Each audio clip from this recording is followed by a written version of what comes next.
Seguimos aquí en su espacio Voz para el Cambio, esta ventana de opinión de compromiso con la patria, con la humanidad, con la unidad de nuestros pueblos latinos caribeños. Y constituimos una voz para proclamar la defensa de los derechos humanos en cualquier parte donde los mismos sean vulnerados, violentados. Procuramos emitir opiniones responsables y en base a principios, a valores, conscientes de que una humanidad mejor es posible. Y es posible esa humanidad mejor con civilidad, con civilización, con educación, con respeto los unos para los otros y sobre todo respeto de parte nuestra como seres humanos a la naturaleza, a la flora y a la fauna que constituyen nuestro hábitat común, nuestra casa, nuestro gran patrimonio. Ayer con Juan Francisco de la Rosa veíamos el tema de la Lotería Nacional, la estafa, el fraude. Pero eso es un fraude que se conoció, que se hizo público porque el video recogió ahí como en cámara lenta que se quedaban con un bolo, con un número en la mano. Pero la estafa como tal es permanente y ningún pueblo puede ir camino al desarrollo en base a los juegos de azar. Yo no sé cómo el Estado, no solo que ha permitido el tema de la Lotería Nacional, y ella misma lo administra, sino que además ha permitido decenas y decenas de loterías. ¿Hacia dónde va esta sociedad? Cuando la gente está apostando su futuro a un golpe de suerte. Por ahí no es el camino. El Estado tiene que asumir su responsabilidad de encauzar a la sociedad por un sendero justo, por un sendero de trabajo, por un sendero de estudio. Cuando yo era niño, se perseguía el juego de dados.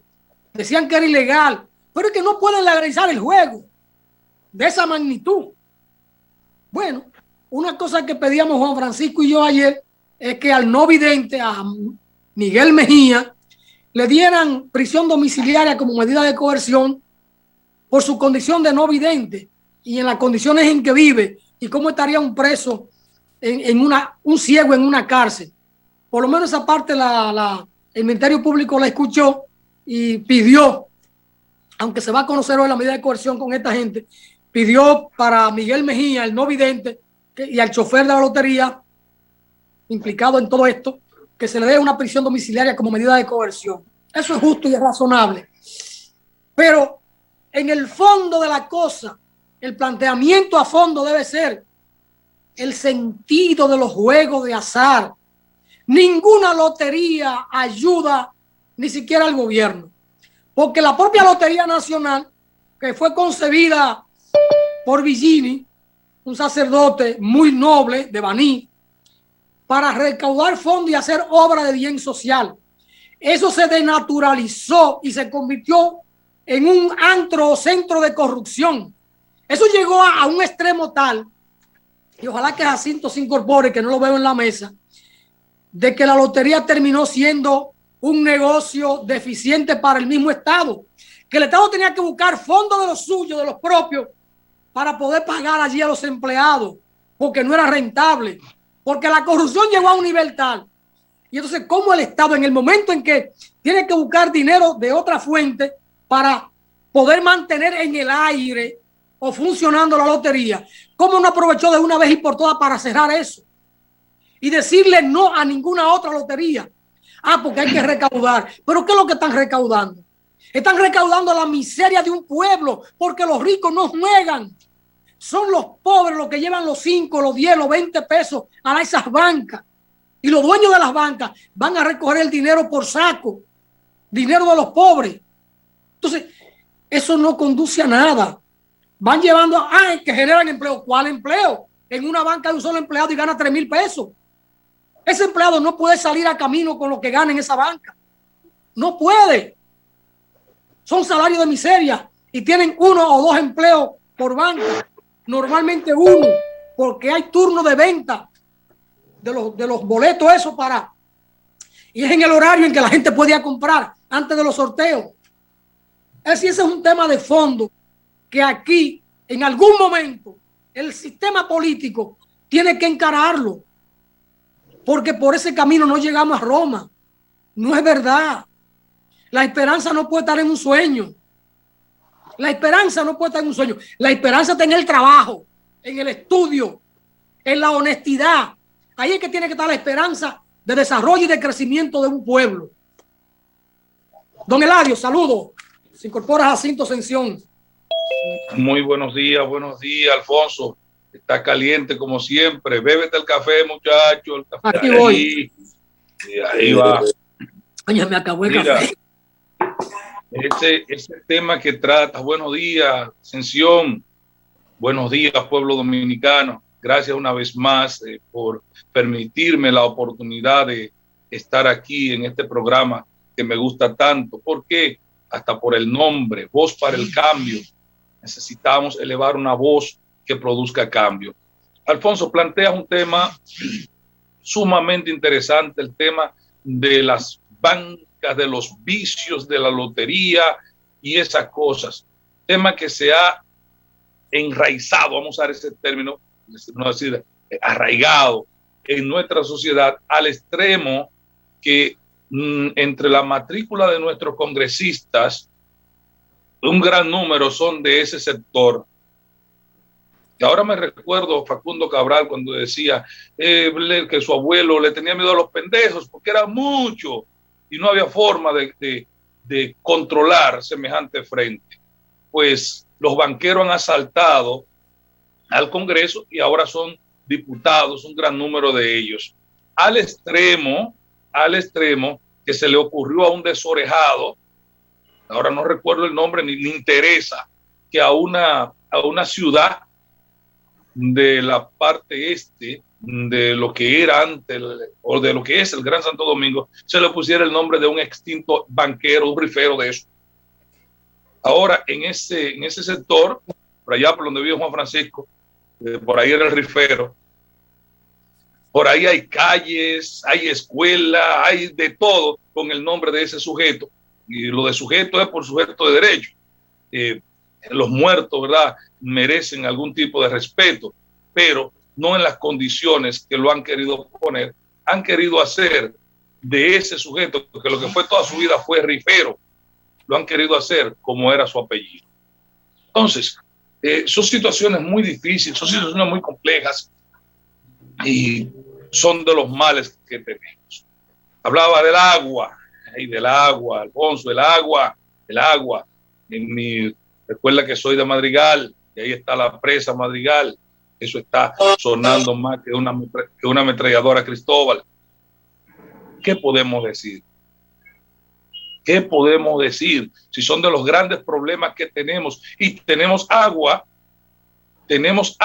porque en este país todavía tenemos la ventaja de que llueve bastante. Ahora mismo tenemos como un mes que llueve todos los días por acá, por la zona donde nos encontramos, la zona de Villa Altagracia, que siempre ha llovido mucho, pero entre Villa Altagracia y Bonao ha estado lloviendo en todos estos días como cuando llueve.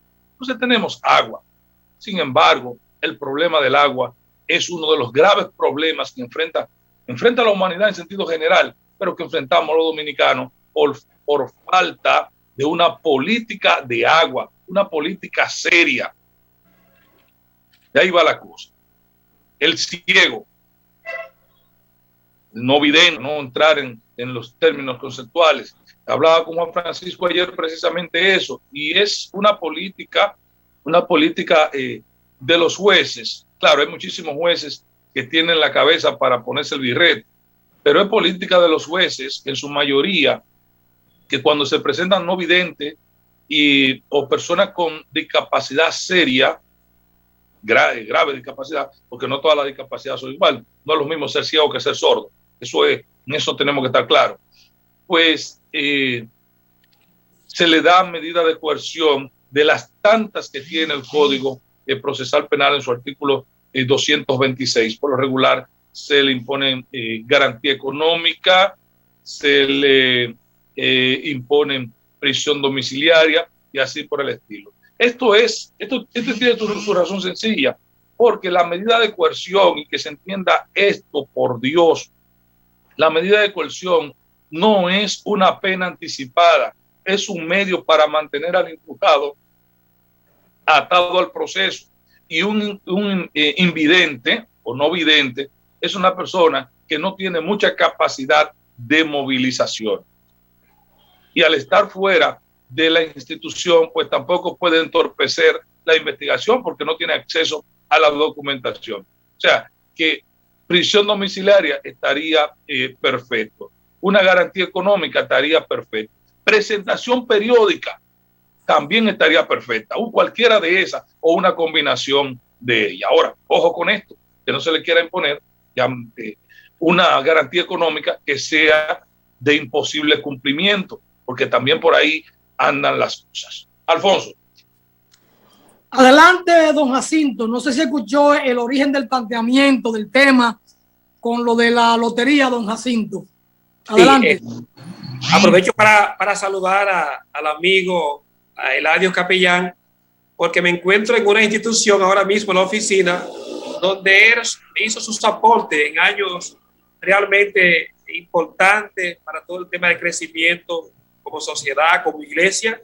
Yo estoy, Eladio, aquí en la Casa de la Juventud, que por tantos años ocupó el padre Luis Rosario. Ya hace 5 años que no está aquí, ya tenemos otro incumbente, pero sé de los aportes y el trabajo que ustedes hicieron con una área tan importante como fue el área legal, asistencia legal, que hizo tanto bien para en defensa de eso que ustedes están hablando en este momento, de hacer justicia, de mayor equidad, de ir en defensa de personas que no tenían primo, ni sobrino, ni doliente, ni poder pagar un abogado. Y de todo eso es realmente se aplaude. Y eso es lo que intentamos hacer nosotros en esta nueva gestión que estamos aquí en la Casa de la Juventud. Tengo ya el 2010 trabajando el área en la formación de juventud, todo el tema de emprendimiento, y me siento realmente contento de saber que usted y Juan Francisco pasaron por esta institución tan importante. Uno mirando, el padre Luis Rosario nunca le gustó el tema de la rifa, nunca promovió una rifa y padre, vamos a hacer esto para buscar unos fondos, y él parece que veía eso, es que el tema de rifa, eso contamina porque cuando hay un interés de sacar un premio, vamos a colocar cuánto nos vamos a ganar a partir de esta rifa, entonces ya ahí empiezan los problemas. Entonces esto fomenta dentro de la sociedad realmente un juego que al final es dañino. Yo siempre escucho que dice, la casa siempre gana. Nadie va a inventar un negocio para perder. Nadie. Entonces, ¿qué pasa, don Eladio, don Alfonso? Con el tema del juego, en este país se ha convertido en algo cultural, porque había que ver más adelante o hacer una mirada hacia atrás, inclusive, cómo surge el juego, cómo se convierte eso en algo cultural para nuestro país, porque yo desde chiquito recuerdo que la gente existían los riferos, y mi mamá jugaba todos los domingos, todo tal número era abonado y había que ponérselo, y todo eso, no sé si es que la gente busca una esperanza donde no está, porque usted puede jugar un número abonado todos los días y usted juega tanto y apuesta a ese número que cuando usted tal vez logra sacarse, no logra compensar ni siquiera un 10% de lo que usted ha invertido para ese número. Y ese es el caso de la lotería, en el caso de las bancas. Por eso todos los banqueros, yo conozco banqueros, banqueras, tengo inclusive, y que me perdone mi familia, tengo una prima que empezó siendo banquera para otro, ella tenía una banca y hoy mi prima tiene como 6 o 7 para ella. Cuando él se dio cuenta de los beneficios que da ese negocio, y imagínense, le voy a decir algo, a mi prima le ha cambiado la vida en el tiempo que tiene ella sus bancas, y son bancas que inclusive no están legalizadas, sino en ese día a día dentro de las comunidades, los barrios. Y ahí está ella haciéndose de dinero, don Eladio Capellán, don Alfonso. Entonces el Estado sabe eso.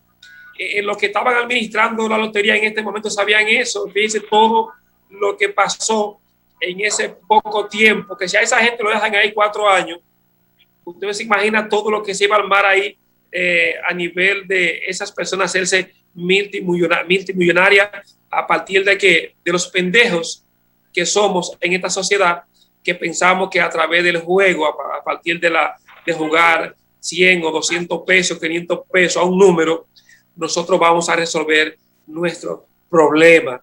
Y creo que uno tiene que ser también coherente, ser serio, y en este caso de Voz para el Cambio, no nos vamos a quedar callados ante algo que está realmente lacerando hasta cierto punto la economía de la sociedad, la moral de la sociedad, para que 2, 3 vivos y más respaldados por el mismo Estado se estén haciendo millonarios a costa de la falta de educación, la falta de formación y sobre todo también poner las manos, los pies en una esperanza de mejorar su situación en algo que al final lo que va a hacer a la gente más pobre.